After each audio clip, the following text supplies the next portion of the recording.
Sorry. তোর আমি বলছিলাম না, তুই যদি 1 সেকেন্ডও লেট করিস তাহলে আমি 1টা বছর বিয়ে পিছাবো। কি বলবি তুই?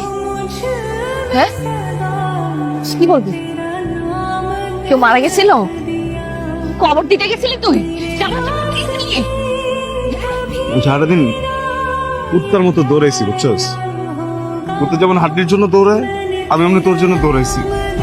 বিশেষ কর আমার জীবনের যত দুর্ঘটনা, সব দুর্ঘটনা কেমন যেন আজকেই ঘটে গেল। তুই কি বোঝস? তার প্রত্যেকটা রিকোয়ারমেন্ট করতে আমার উপরে কি কি যায়। আজকে একদম শেষ লেট করে নিলাম। তুই থাক। যা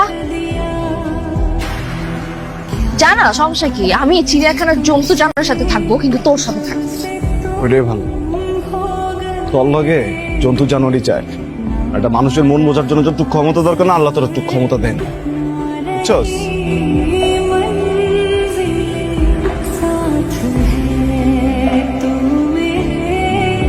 দাঁড়া দাঁড়া কাঁদতেছিস কেন? কান্দম না, গার্লফ্রেন্ড তো আমার গেছে। আমার বয়ফ্রেন্ড তো চলে গেছে। যেটা টর্চার না করে আমি থাকতেই পারতাম না, সেও তো আজকে আমাকে রেখে চলে গেছে। খুব বন্ধ লাগতেছে। থাকতে না।